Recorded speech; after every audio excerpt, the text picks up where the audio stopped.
معزز ناظرین کرام، خدمت خلق اور حقوق العباد کو پیش کریں گے مولانا غیاث احمد رشادی، صدر صفا بیت المال انڈیا۔ الحمد لله رب العالمين والصلاة والسلام على سيد المرسلين محمد وآله وصحبه أجمعين. أما بعد، فقال الله تبارك وتعالى في القرآن المجيد: أعوذ بالله من الشيطان الرجيم، بسم الله الرحمن الرحيم. وأنفقوا في سبيل الله ولا تلقوا بأيديكم إلى التهلكة وأحسنوا إن الله يحب المحسنين. صدق اللہ العظیم. حاضرین کرام، قرآن مجید کی روشنی میں خدمت خلق، حقوق العباد، نفع بخشی، ہمدردی اور غمخواری اور انفاق فی سبیل اللہ سے متعلق خطابات کا سلسلہ چل رہا ہے، اور سورہ بقرہ کی آیات کی روشنی میں ہم ان حقائق کو بیان کر رہے ہیں۔ اب تک کے سلسلے میں سورہ بقرہ کی 175 آیات تک کا سلسلہ ختم ہو چکا تھا۔ سورہ بقرہ کی آیت نمبر 177 میں اللہ تبارک و تعالیٰ نے ایمان والوں سے خطاب کرتے ہوئے فرمایا: یا ایہا الذین آمنوا کتب علیکم القصاص فی القتل الحر بالحر والعبد بالعبد والانثى بالانثى۔ اس آیت میں اللہ تبارک و تعالیٰ نے ایمان والوں سے خطاب کرتے ہوئے فرمایا ہے کہ اے ایمان والو، تمہارے اوپر قصاص فرض کیا گیا ہے۔ کتب علیکم القصاص، قصاص سے حقوق العباد کا کیا تعلق ہے، اس کو سمجھنا ضروری ہے۔ اللہ تعالیٰ نے اسی آیت میں آگے فرمایا ہے: وَلَكُمْ فِي الْقِصَاصِ حَيَاتٌ يَا أُولِي الْأَلْبَابِ، کہ تمہارے لیے قصاص میں زندگانی ہے اے عقل مندو۔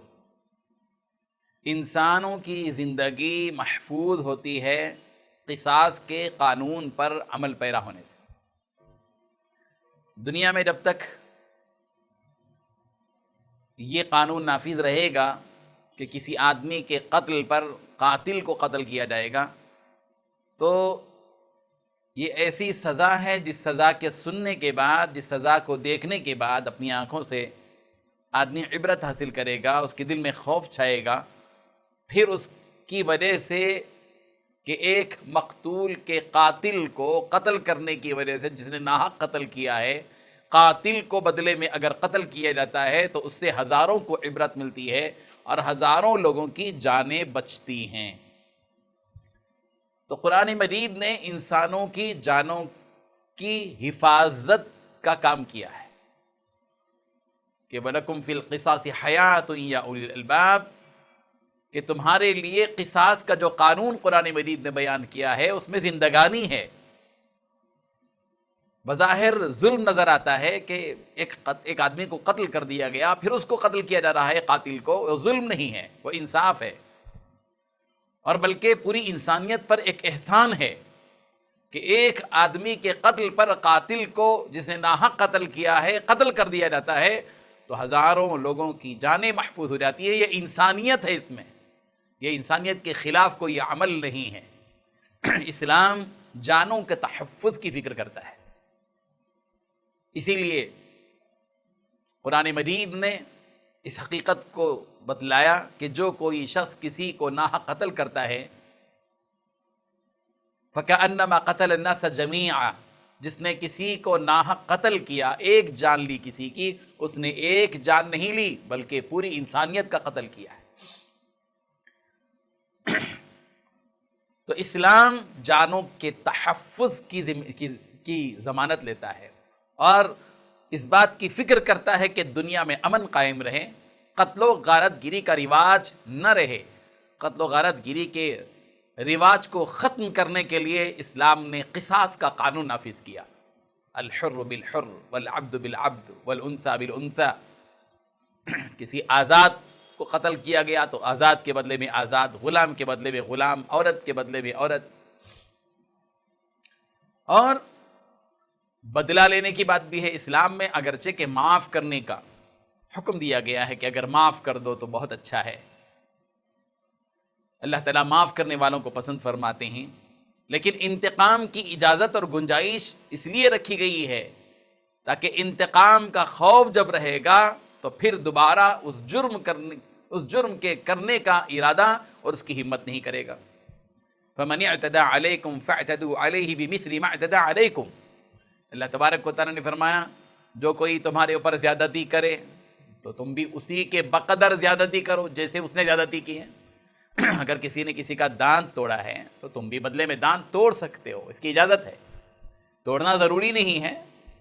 لیکن اس میں حد باقی رکھی گئی ہے کہ جس قدر اس نے زیادتی کی ہے تم بھی اسی قدر زیادتی کرو، اس سے زیادہ زیادتی کرو گے تو اللہ کے ہاں ظالم بن جاؤ گے، اور یہ ظلم اللہ تبارک و تعالیٰ کو پسند نہیں، اور اللہ تعالیٰ ظالمین کو پسند نہیں کرتے، اللہ تعالیٰ ظلم کو بھی پسند نہیں کرتے، ظلم کرنے والوں کو بھی پسند نہیں کرتے۔ تو قرآن مجید فرقان حمید کی روشنی میں ہم حقوق العباد سمجھ رہے ہیں، انصاف کا مزاج قرآن مجید دیتا ہے، انسانوں کا تحفظ قرآن مجید کرتا ہے، جانوں کی حفاظت کرتا ہے قرآن مجید، یہ اسلام کا پیغام ہے۔ سورہ بقرہ کی آیت نمبر 183 میں دیکھیے، اللہ تبارک و تعالیٰ نے روزوں کی فرضیت کا اعلان فرمایا ہے، یا ایھا الذین آمنوا کتب علیکم الصیام کما کتب علی الذین من قبلکم ایاما معدودات۔ اے ایمان والو، تمہارے اوپر روزے فرض کیے گئے ہیں جیسے کہ تم سے پہلے لوگوں پر فرض کیے گئے تھے، یہ گنتی کے چند دن ہیں، ایک مہینہ 29 دن یا 30 دن۔ لیکن روزے کی فرضیت کے بعد اللہ تبارک و تعالیٰ کتنے بڑے رحیم ہیں کہ پروردگار عالم نے ان لوگوں پر جن لوگوں کے لیے روزہ رکھنا دشوار ہوتا ہو، بیماری کی وجہ سے یا سفر کی حالت میں ہونے کی وجہ سے، اللہ تبارک و تعالیٰ کی طرف سے یہ حکم نہیں ہے کہ بیمار ہو جب بھی روزہ رکھو، سخت بیماری کے عالم میں بھی تمہیں روزہ رکھنا پڑے گا، سفر کی حالت میں ہو جب بھی تمہیں سفر کی دشواریوں کے ساتھ روزے کی دشواری کو برداشت کرنا ہوگا، نہیں۔ قرآن مجید نے اس کا لحاظ رکھا ہے، فَمَنْ كَانَ مِنْكُمْ مَرِيضًا أَوْ عَلَى سَفَرٍ فَعِدَّةٌ مِّنْ أَيَّامٍ أُخَرَ، کہ تم میں سے کوئی بیمار ہو یا سفر کی حالت میں ہو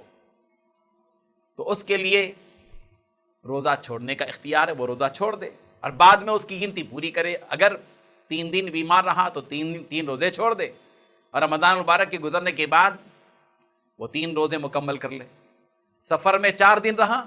4 دن روزے چھوڑ دے، سفر سے واپس آ گیا، رمضان کے روزے مکمل کیے، اس کے بعد 4 دن جو 4 روزے چھوٹے ہیں اس کی قضا کر لے۔ یہ آسانیاں ہیں۔ پروردگار بڑے ہی رحیم ہیں، کریم ہیں، اپنے بندوں کو اپنے رحم سے اشارہ دینا چاہتے ہیں کہ ہم جیسے اپنے بندوں پر رحم کرتے ہیں تم بھی آپس میں ایک دوسرے کے ساتھ رحم کرو، ہم جیسے اپنے بندوں کو آسانی فراہم کرتے ہیں تم بھی ہمارے بندوں کے ساتھ آسانی کا معاملہ کرو۔ یرید اللہ بکم اليسر، اللہ تبارک و تعالیٰ تمہارے ساتھ آسانی چاہتے ہیں، ولا یرید بکم العسر، اللہ تم کو تنگی میں ڈالنا نہیں چاہتے، مشقتوں میں ڈالنا نہیں چاہتے، اللہ تبارک و تعالیٰ تمہارے سلسلے میں آسانی دینا چاہتے ہیں۔ اسی لیے اللہ کے رسول حضرت محمد رسول اللہ صلی اللہ علیہ وسلم نے ارشاد فرمایا کہ الدین یسر، کہ دین آسان ہے، دین میں مشکلیں نہیں ہیں۔ پیارے پیغمبر صلی اللہ علیہ وسلم نے حضرت معاذ رضی اللہ عنہ کو یمن کا عامل بنا کر بھیجا تو نصیحت فرمائی، یسیرا ولا تعسیرا، دیکھو لوگوں کو آسانی پہنچاؤ، مشکلات میں مت ڈالو، الجھنوں میں مت ڈالو، مشقتوں میں مت ڈالو۔ یہ دین اسلام لوگوں کے مزاج، لوگوں کی طاقت کو سامنے رکھ کر اس کے قوانین کو نافذ کیا گیا ہے۔ لا یکلف اللہ نفسا الا وسعها، اللہ تبارک و تعالیٰ کسی کی طاقت سے بڑھ کر، وسعت سے بڑھ کر، اس کی طاقت سے بڑھ کر اس کے اوپر کوئی بوجھ نہیں ڈالتے۔ یہ قدرت کا قانون،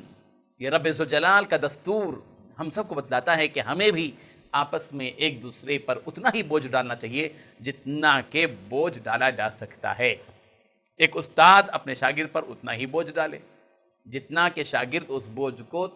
اس کے سنبھالنے کی طاقت رکھتا ہو۔ ایک آدمی کو، مالک کو اپنے غلام پر اتنا ہی بوجھ ڈالنا چاہیے جتنا کہ وہ بوجھ اٹھا سکتا ہو۔ ایک گھر کی مالکہ کو اپنی نوکرانی کے اوپر کام کا اتنا ہی بوجھ ڈالنا چاہیے جتنا بوجھ کہ وہ سہ سکتی ہو۔ اس کی طاقت سے بڑھ کر اس کے اوپر بوجھ ڈالنا یہ ظلم ہے،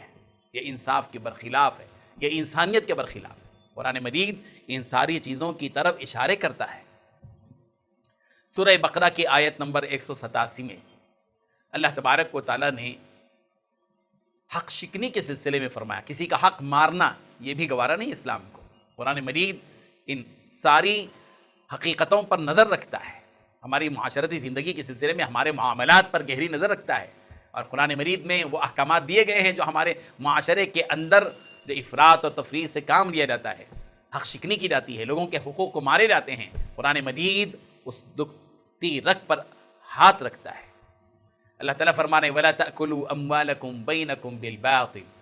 وَتُدْلُوا بِهَا إِلَى الْحُكَّامِ، کہ تم آپس میں ایک دوسرے کا مال ناحق طریقے پر مت کھاؤ۔ حق ہے تم کو کھا سکتے ہو، جس کا حق ہے تمہارا اپنا حق ہے وہ لے سکتے ہو، لیکن ناحق طریقے سے ایک دوسرے کے مال کو مت کھاؤ، یہ حرام ہے۔ جیسے رشوت، وَتُدْلُوا بِهَا إِلَى الْحُكَّامِ، حاکموں کے پاس جانا، رشوتیں دینا اور رشوت کے ذریعے سے ایک دوسرے کا حق مارنا، مار کر اپنا حق حاصل کرنا، یہ ناجائز ہے۔ تو قرآن مجید نے حق شکنی سے بھی روکا ہے۔ قرآن مجید حق ادائیگی کی تعلیم دیتا ہے اور حق شکنی سے منع کرتا ہے، اور دین اسلام حق ادائیگی کا نام ہے۔ دین کے تمام احکامات کا مطالبہ یہی ہے کہ اس میں حق ادائیگی ہے، اللہ کا حق، مخلوق کا حق۔ حق ادائیگی کا نام ہے دین، اللہ کا حق ادا کرنا، رسول کا حق ادا کرنا، قرآن مجید کا حق ادا کرنا، انسانوں کے حق ادا کرنا، ماں باپ کے حق ادا کرنا، بیوی کے حق ادا کرنا، شوہر کے حقوق ادا کرنا، رشتہ داروں کے حق ادا کرنا، بیماروں کے حق ادا کرنا، مسافروں کے حق ادا کرنا، تنگ دستوں کے حق ادا کرنا، یتیموں کے حق ادا کرنا، بیواؤں کے حق ادا کرنا، مصیبت زدہ افراد کے حق ادا کرنا، مقروضوں کے حق ادا کرنا، قیدیوں کے حق ادا کرنا، بڑوں کے حق ادا کرنا، چھوٹوں کے حق ادا کرنا، مہمانوں کے حقوق ادا کرنا، یہ سب حقوق کی ادائیگی کا نام ہے دین۔ اور کسی کا حق مارنا یہ اسلام کی تعلیمات کے بالکل مغایر ہے۔ سورہ بقرہ کی آیت نمبر 190 اللہ تبارک و تعالیٰ فرمانے وَالْفِتْنَةُ أَشَدُّ مِنَ الْقَتْلِ، ایک ہے قتل، قرآن مجید نے قتل سے بھی روکا ہے۔ وَلَا تَقْتُلُوا، تم قتل مت کرو کسی کا، ناجائز طور پر کسی کا قتل کرنے کی اجازت نہیں ہے۔ قرآن مجید نے قتل سے بھی روکا ہے، لیکن قتل سے بھی بڑھ کر ایک جرم ہے جس سے انسانی زندگیوں میں تباہی آتی ہے، خاندانوں میں تباہی آتی ہے، انسان ذہنی الجھن کا شکار ہو جاتا ہے، سکون اور اطمینان غارت ہو جاتا ہے۔ وہ کیا ہے؟ فتنہ۔ وَالْفِتْنَةُ أَشَدُّ مِنَ الْقَتْلِ، فتنہ کرنا، فتنہ برپا کر دینا، امن کے ماحول کو ختم کر دینا، سلامتی کا سایہ ختم کر دینا، اور الامن اور سلامتی کے ماحول میں فتنہ برپا کر دینا، تشدد برپا کر دینا، جھگڑے اور فساد پیدا کر دینا، یہ زیادہ ہے، بہت زیادہ جرم کی بات ہے قتل سے بڑھ کر۔ قتل سے بڑھ کر جرم ہے فتنہ، وَالْفِتْنَةُ أَشَدُّ مِنَ الْقَتْلِ۔ تو قرآن مجید نے ان تمام برائیوں سے روکا ہے جن برائیوں کے ارتکاب سے لوگوں کو تکلیف ہوتی ہے، ذہنی طور پر یا جسمانی طور پر۔ سورہ بقرہ کی آیت نمبر 194 یہاں اللہ تبارک و تعالیٰ نے حکم دیا ہے کہ وَأَنفِقُوا فِي سَبِيلِ اللَّهِ وَلَا تُلْقُوا بِأَيْدِيكُمْ إِلَى التَّهْلُكَةِ وَأَحْسِنُوا إِنَّ اللَّهَ يُحِبُّ الْمُحْسِنِينَ۔ انفاق کا حکم دیا گیا ہے، یہ انفاق بھی حقوق العباد میں داخل ہے۔ ہمدردی اور غمخواری کا تقاضا یہ ہے کہ آدمی اپنا مال صرف اپنے آپ پر یا صرف اپنی بیوی اور بچوں ہی پر خرچ نہ کرے، اپنے بیوی بچوں پر خرچ کرنا بھی ثواب کا باعث ہے، اپنے ماں باپ پر خرچ کرنا بھی ثواب کا باعث ہے، وہ بھی انفاق میں داخل ہے۔ اور انفاق میں یہ بھی داخل ہے کہ آدمی اپنے رشتہ داروں پر خرچ کرے، غریبوں پر خرچ کرے، مسکینوں پر خرچ کرے، محتاجوں پر خرچ کرے، سائلوں پر خرچ کرے، یتیموں پر خرچ کرے، تنگ دستوں پر خرچ کرے، مسافروں پر خرچ کرے، قیدیوں پر خرچ کرے۔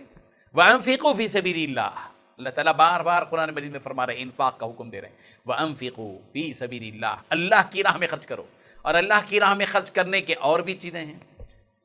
مسجد کی تعمیر میں خرچ کرنا، بورویل کی تنصیب میں خرچ کرنا،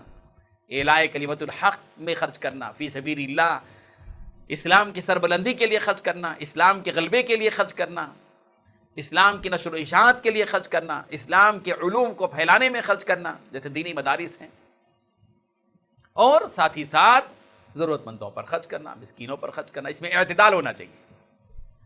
ایسا نہیں کہ صرف مسجد پر ہی خرچ ہو یا صرف مدرسے ہی پر خرچ ہو، مسجد پر بھی خرچ ہو تاکہ مصلی نماز اطمینان کے ساتھ پڑھیں، مدارس پر بھی خرچ ہو تاکہ اس دنیا کے اندر اسلام کی سچی قیادت کرنے والے افراد پیدا ہوتے رہیں، جس کے بغیر اسلام کو غلبہ مل نہیں سکتا۔ مساجد کی رونق، منبر و محراب کی رونق یہ علماء ہیں، جو آج طالب علم کی شکل میں مدارس میں پڑھ رہے ہیں۔ ان مدارس کی بھی فکر ہونی چاہیے کہ یہ مدارس میں پڑھنے والے طلباء کی کفالت ہو، ان کی ذمہ داری ہو، ان کی تعلیم کی ترقی پر امت مسلمہ غور کرے، ان کے کھانے پینے، ان کے طعام، ان کے قیام، ان کی بسہولت آرام گاہ کے سلسلے میں کوششیں ہوں، فکریں ہوں، اور ساتھ ہی ساتھ مدارس اور مساجد کے ساتھ ساتھ اعتدال یہ بھی ہو کہ معاشرے کے اندر جو لوگ غربت کی سطح پر زندگی بسر کر رہے ہیں، ان کی غربت کا بھی خیال ہو، معذوروں کا خیال ہو، مفلوجوں کا خیال ہو، بیواؤں کا خیال ہو، معمر افراد کا خیال ہو، ضرورت مندوں کا خیال ہو، بیماروں کا خیال ہو، حادثے کے شکار افراد کا خیال ہو، پچھڑے ہوئے طبقات کا خیال ہو، کمزوروں کا خیال ہو۔ یہ ساری چیزیں ہیں، انفاق میں یہ سب داخل ہیں۔ وَأَنفِقُوا فِي سَبِيلِ اللَّهِ وَلَا تُلْقُوا بِأَيْدِيكُمْ إِلَى التَّهْلُكَةِ، اور اپنے آپ کو ہلاکت میں مت ڈالو۔ یہ آیت اس وقت میں نازل ہوئی جبکہ انصار میں سے بعض نے اپنے ہاتھ کو روک لیا تھا، جب خرچ کر رہے تھے تو کچھ دنوں کے لیے ہاتھ کو روک لیا تھا کہ اب تک تو خرچ کیا ٹھیک ہے، لیکن اب تھوڑا سا خرچ کرنے سے رک جائیں گے۔ اللہ تبارک و تعالیٰ نے حکم دیا کہ نہیں، خرچ کرنے کا جو نظام ہے اس کو قائم رکھو، اپنے خرچ کرنے سے اپنے ہاتھ کو روک کر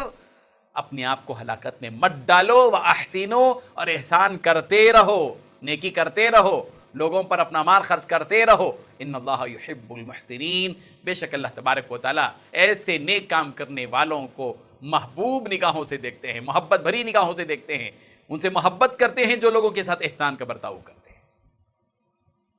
یہ ہے پیغام۔ اور اللہ تبارک و تعالیٰ کی راہ میں خرچ کرنے کے سلسلے میں قرآن مجید میں اور سورہ بقرہ کی ان آیات میں جو آگے آ رہی ہیں، آپ غور کریں گے کہ زیادہ تر انفاق کے بارے میں بات کہی گئی ہے، اللہ کی راہ میں خرچ کرنا۔ اور خرچ کریں گے جب ہی تو ضرورتیں پوری ہوں گی، خرچ کریں گے جب ہی تو مفلوک الحال افراد کی جو غربت کی سطح وہ ختم ہوگی یا کم ہوگی، خرچ کریں گے جب ہی تو کسی بھوکے کی بھوک مٹے گی، خرچ کریں گے جب ہی تو کسی ننگے کو کپڑا ملے گا، خرچ کریں گے جب ہی تو کسی غریب کے گھر کا چولہا جلے گا، اس کے بغیر ناممکن ہے۔ اسی لیے خرچ کا مزاج امت مسلمہ میں پیدا کیا گیا، اور الحمدللہ آج بھی امت مسلمہ میں راہ خداوندی میں خرچ کرنے والے افراد موجود ہیں، الحمدللہ۔ یہ اور بات ہے کہ زکوٰۃ جس حساب سے نکالنی چاہیے اس حساب سے نہیں نکالا جا رہا ہے۔ اگر ہندوستان کے بھر کے سارے مسلمان 100% مسلمان 100% زکوٰۃ جو ان کے اوپر فرض ہے، میں خیرات کی بات نہیں کہہ رہا ہوں، صدقہ اور خیرات کی بات نہیں کہہ رہا ہوں، فرض مقدار کی بات کہہ رہا ہوں کہ اگر ہندوستان کے سارے مسلمان حساب لگا کر شرعی روشنی میں، مسائل کی روشنی میں، فقہاء سے، مفتیان کرام سے، علماء کرام سے معلوم کر کے اپنے سونے کی، اپنے چاندی کی، اپنے مال تجارت کی، اپنے جتنے اثاثے کی، جتنا جو کچھ کہ ان کا بینک بیلنس ہے، اس کی پوری 100% زکوٰۃ اگر ہندوستان بھر کے 100% مسلمان ادا کر دیں گے تو یہ ایک چیلنج ہے کہ ہندوستان میں کوئی غریب اور کوئی بھیک مانگنے والا باقی نہیں رہے۔ اسی لیے بار بار توجہ دلائی جا رہی ہے کہ خرچ کرو، اللہ کی راہ میں خرچ کرو۔ اسی لیے یسألونک ماذا ينفقون،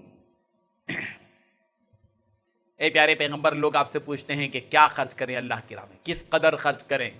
کتنا خرچ کریں؟ قل کہہ دیجیے العفو، ضرورت سے زائد،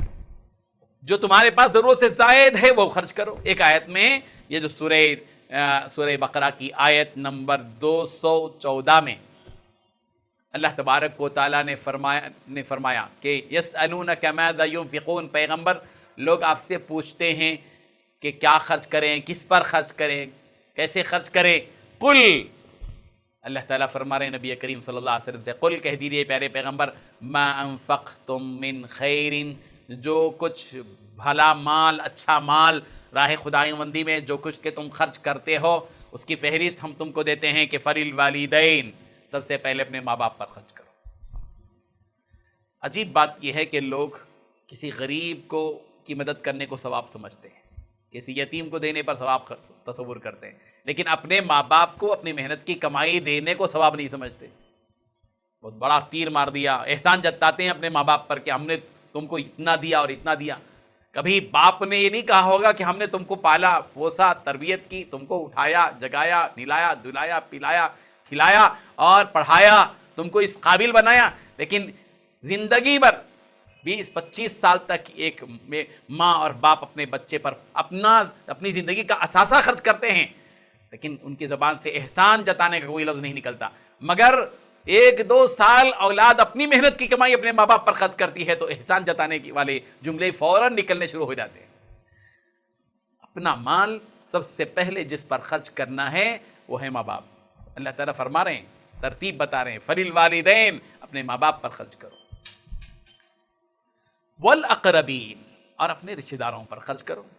بعض مرتبہ یہ ہوتا ہے کہ اقربین کو چھوڑ دیا جاتا ہے، جو قریب ہے، چراغ تلے اندھیرا والا معاملہ ہو جاتا ہے۔ آدمی سب کو دے رہا ہے، مسجدوں میں دے رہا ہے، مدارس میں دے رہا ہے، دور دور کے لوگوں کو دے رہا ہے، نام و نمود بھی ہو رہا ہے، اس میں سب کچھ ہو رہا ہے، شہرت ہو رہی ہے، ریاکاری ہو رہی ہے، اور خود اپنے قریب میں جو لوگ ہیں ان پر اپنا مال خرچ نہیں کرتا۔ رشتہ دار ہیں، قریبی رشتہ دار ہوتے ہیں، بعض مرتبہ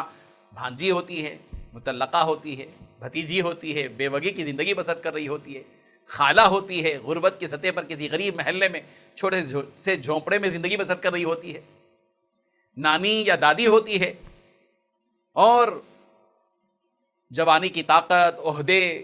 کی اونچائی کی بنیاد پر یہ فاش علاقے میں اپنی زندگی بسر کر رہا ہوتا ہے، اور اپنے بچپن میں جس نانی یا دادی کی گود میں بیٹھ کر 2 نوالے اس کے ہاتھوں سے کھایا کرتا تھا، آج اس کی دولت نے اس کو اپنی نانی کی صورت دیکھنے سے محروم کر دیا۔ اللہ تعالیٰ فرما رہے ہیں ان کے حالات پر غور کرو، اپنے رشتہ داروں پر، اپنے قریب کے رشتہ دار، اقربین رشتہ داروں پر پہلے خرچ کرو، ماں باپ پر، پھر رشتہ داروں پر، والیتاما، اس کے بعد یتیموں پر خرچ کرو، والمساکین، اور مساکین پر خرچ کرو، وابن السبیل، اور مسافروں پر خرچ کرو، وما تفعلوا من خیر فإن اللہ بہ علیم۔ یاد رکھو یہ جو خرچ کر رہے ہو یہ لوگوں کو دکھانے کے لیے یا لوگوں کے علم میں آنے کے لیے نہیں ہے، جو کچھ کہ تم خرچ کر رہے ہو اللہ اس کو جانتا ہے، اور اللہ جان لے تو کافی ہے، کسی اور کے جاننے کی کیا ضرورت ہے۔ جس کے ہاتھ میں اجر و ثواب ہے اور جس نیت سے ہم یہ اللہ کی راہ میں خرچ کر رہے ہیں، وہ جس راہ پر خرچ کر رہے ہیں، جس طریقے پر خرچ کر رہے ہیں، جتنا خرچ کر رہے ہیں، جس کے نام پر خرچ کر رہے ہیں، اس کو معلوم ہے کہ تم کیا خرچ کر رہے ہو، کتنا خرچ کر رہے ہو، کس نیت سے خرچ کر رہے ہو، اللہ کو معلوم ہے، اس کو بتلانے کی ضرورت نہیں ہے، جس کو بتلانا تھا اس کو تو بتلا دیا۔ یہ ہے انفاق، اللہ کی راہ میں خرچ کرنا۔ اس سلسلے کا اگلا مضمون کل اسی وقت ملاحظہ کریں۔ محمد السلام علیکم ورحمۃ اللہ وبرکاتہ۔ ناظرین، بہت سے لوگوں کو آپ نے دیکھا ہوگا کہ وہ بے ضرورت لوگوں سے بھیک مانگتے ہیں۔ ضرورت کے بقدر بھیک مانگنا اس کو عقل تسلیم کرتی ہے، لیکن بے ضرورت یا ضرورت سے زیادہ بھیک مانگنا ظاہر ہے کہ اس کو عقل تسلیم نہیں کرتی۔ علماء لکھتے ہیں کہ جس شخص کے پاس ایک دن کے بقدر بھی غذا اور سطر چھپانے کے لیے کپڑا موجود ہے تو کسی کے آگے اسے دستے سوال دراز نہیں کرنا چاہیے، اسے بھیک نہیں مانگنا چاہیے، کیونکہ بغیر ضرورت اور حاجت مانگنا حرام ہے۔ ہاں، جس شخص کے پاس ایک دن کی بھی غذا نہ ہو اور سطر چھپانے کے بقدر بھی کپڑا اس کے پاس نہ ہو، اس کے لیے دستے سوال دراز کرنا حلال ہے۔ جو محتاج اور فقیر ایک دن کی غذا کا مالک ہو اور وہ کمانے کی قدرت رکھتا ہو تو اس کے لیے زکوٰۃ لینا تو حلال ہے، مگر لوگوں کے آگے دستے سوال دراز کرنا حرام ہے۔ جس مسکین اور محتاج کو ایک دن کی غذا بھی میسر نہ ہو اور وہ کمانے کی قدرت بھی نہ رکھتا ہو تو اس کے لیے سوال کرنا حلال ہے۔ اس حقیقت کو سامنے رکھتے ہوئے ہمیں یہ فیصلہ لینا ہے کہ جو لوگ بغیر ضرورت کے بھیک مانگ رہے ہیں، جن کے پاس لاکھوں روپے ہیں، ہزاروں روپے ہیں، ضرورت سے زیادہ ان کے گھروں میں راشن پانی سب کچھ ہے، اور پھر وہ لوگ روزانہ ڈیوٹی کرتے ہیں اور لوگوں کے سامنے آ کر مال مانگتے ہیں، ایسے لوگوں کے لیے کیا یہ درست ہے کہ وہ مانگیں؟ بالکل نہیں۔ جب کوئی فقیر بغیر ضرورت کے دھندے کے طور پر، پیشے کے طور پر مانگ رہا ہو اور وہ اس کے لیے حرام ہو اور پھر اس کو ہم دے رہے ہوں تو اس کا مطلب ہے کہ اس کی حرام میں ہم معاون ثابت ہو رہے ہیں، اس کے حرام میں ہم مدد کر رہے ہیں۔ لوگ بعض مرتبہ اس حقیقت کو نہیں سمجھتے۔ ہمیں جان لینا چاہیے کہ کسی کو کے لیے بھی یہ درست نہیں ہے کہ وہ ایسے فقیر کو دے جس نے بھکاری پن کو اپنی عادت، اپنا شیوا، اپنا کاروبار اور اپنا دھندا اور اپنے پیشہ بنا لیا۔ ضرورت کے بقدر کسی نے مانگ لیا، ٹھیک ہے، حالات اس کے تھے، لیکن آج کل 90% جو بھکاری مسجدوں کے دروازوں پر جمعہ کے موقع پر یا عیدین کے موقع پر، مندروں کے سامنے، چوراہوں پر، سگنلوں پر ملتے ہیں، یا تو وہ دھوکے باز ہیں یا تو وہ جو ہے ضرورت مند نہیں ہیں، یوں ہی بھیک مانگ رہے ہیں۔ اور جان لینا چاہیے نبی کریم صلی اللہ علیہ وسلم نے کیا فرمایا ہے۔ حضرت ابو ہریرہ رضی اللہ عنہ سے روایت ہے، عن ابی ہریرہ رضی اللہ عنہ قال قال رسول اللہ صلی اللہ علیہ وسلم من سأل الناس اموالهم تکثرا فإنما يسأل جمرا فليستقل أو ليستكثر۔ فرمایا رسول رحمت صلی اللہ علیہ وسلم نے، جو شخص محض اضافے مال کے خاطر، مال کو بڑھانے کے خاطر لوگوں کے مال میں سے کچھ مانگتا ہے تو گویا وہ آگ کا انگارہ مانگ رہا ہے۔ اب وہ چاہے کم مانگے چاہے زیادہ مانگے، اس کا مطلب یہ ہے کیا کوئی شخص اس بات کو پسند کرتا ہے کہ آگ کا ڈھیر اور آگ کا انگارہ اپنے ہاتھ میں لے؟ بغیر ضرورت کے کسی سے بھیک مانگنا آگ کا انگارہ اپنے ہاتھ میں لینے کے برابر ہے۔ حضرت عبداللہ ابن عمر رضی اللہ عنہ سے بھی روایت ہے، عن عبداللہ ابن عمر رضی اللہ عنہ قال قال رسول اللہ صلی اللہ علیہ وسلم ما يزال الرجل يسأل الناس حتى يأتي يوم القيامة ليس في وجهه مزعة لحم، متفق علیہ۔ بخاری اور مسلم دونوں نے اس حدیث کو روایت کیا ہے کہ حضرت عبداللہ ابن عمر رضی اللہ عنہ روایت کرتے ہیں، رسول رحمت صلی اللہ علیہ وسلم نے ارشاد فرمایا، جو شخص ہمیشہ لوگوں کے آگے ہاتھ پھیلاتا رہے تو وہ قیامت کے دن اس حال میں ہوگا کہ اس کے منہ پر گوشت کی بوٹی بھی نہ ہوگی، اس حال میں وہ آئے گا۔ اسی لیے ضرورت اس بات کی ہے کہ امت کے افراد ایسے لوگوں پر نظر رکھیں جو بے ضرورت مانگتے ہیں اور مانگنے کو اپنا پیشہ بنا لیتے ہیں، لوگوں کے سامنے بھیک مانگتے رہتے ہیں۔ مختلف علاقوں کے لوگ بڑے بڑے شہروں میں آ جاتے ہیں اور ان کے ہاں اپنی جگہ وہ اچھی حالت میں ہوتے ہیں، لیکن ایک دھندے کے طور پر آ جاتے ہیں، پیشے کے طور پر اپنا پیشہ بنا کر ایسے لوگوں کو اپنی دولت دینے سے گریز کرنا چاہیے۔ اس کے بجائے اپنے قریب رشتہ داروں پر غور کیجیے۔ ہمارا اپنا قریبی رشتہ دار بھوک میں ہے، مسکینی کی حالت میں ہے، پریشان حال ہے، اس کے اپنے بچے کی تعلیم صحیح معنی پر ہو نہیں پا رہی ہے، اس کی بیماری کا علاج صحیح معنی پر ہو نہیں پا رہا ہے، اس کی معاشی بدترین حالت یہ ہے کہ اس کے کھانے کے لیے کھانا نہیں ہے، وہ بھوک کی حالت میں رات گزار رہا ہے۔ ایسی صورت میں ہمیں اپنے غریب رشتہ داروں کو دیکھنا ہوگا۔ وَآتِ ذَا الْقُرْبَى حَقَّهُ، اپنے رشتہ داروں کا حق ادا کرو۔ اپنے پڑوسیوں کو دیکھنا چاہیے، اور اپنے پڑوسیوں میں جو زیادہ مستحق اور ضرورت مند ہے ان کو دیجئے. آپ اپنی یہ نہیں کہ راستہ چلتے ہوئے جس نے بھیک مانگا. کتنے لوگ آج موجود ہیں جو فقیر کہلاتے ہیں اور دن بھر 200 روپے کے گٹکا کھا رہے ہیں, فقیر, پیشہ ور فقیر, اور ہم ان کو زکوٰۃ دے رہے ہیں, ہم ان کو صدقہ اور خیرات کر رہے ہیں. کتنے لوگ ہیں جو ڈھونگ مچا رہے ہیں,